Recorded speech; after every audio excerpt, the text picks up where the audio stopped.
Hi, BrenTech here, where tech is made simple. So, as I have been posting, Microsoft has been slowly moving control panel features from the legacy control panel over to the new settings app and page in Windows 11.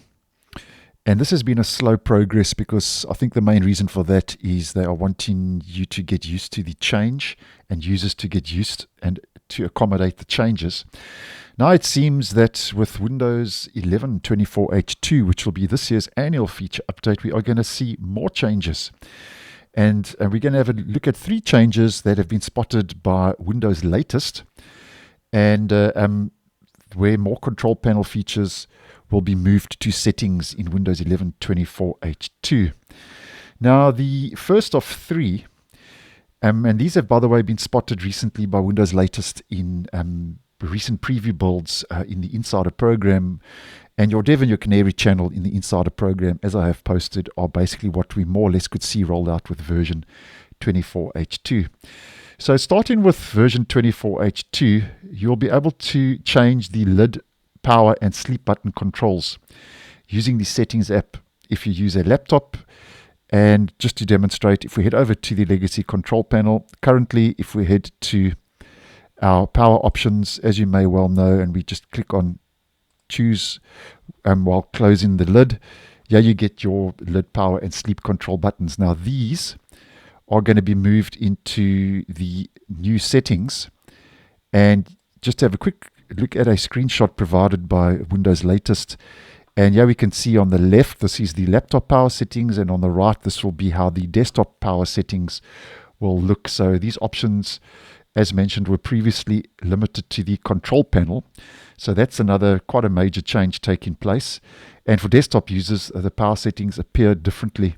So you'll only see the power button controls, as we can see, option, but the hibernate option is missing from the drop down menu. So for laptop, you can see do nothing, sleep, hibernate, shutdown. For desktop, do nothing, sleep, shutdown, display off. So those are basically some of the differences. So lid, power and sleep controls are moving to the settings app with version 24H2. Now the next one to move from the legacy control panel will be the display color management. So if we just head back to the control panel, color management, this now is going to be moving into the settings.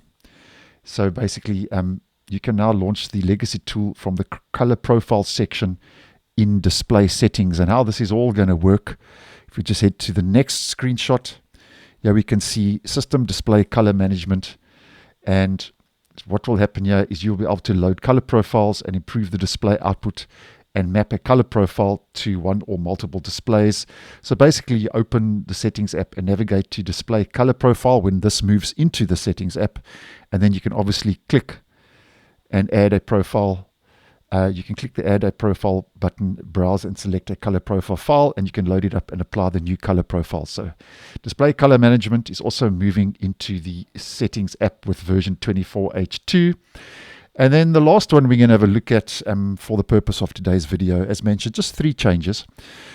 Settings will now, with 24H2 rolling out shortly, will also include the option to delete a storage pool directly, as we can see from the screenshot provided, where previously you had to navigate to the control panel's version of the storage pool to delete it.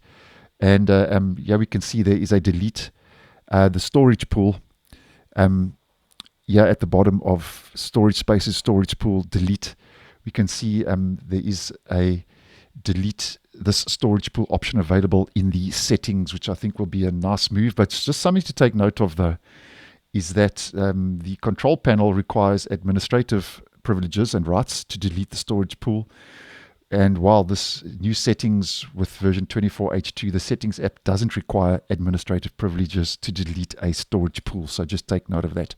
So there we go. That's just a couple of changes we could see where, as mentioned, Microsoft now is moving control panel features to the settings.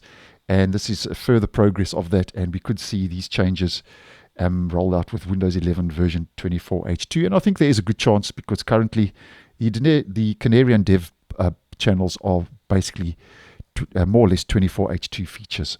So thanks for watching, and I'll see you in the next one.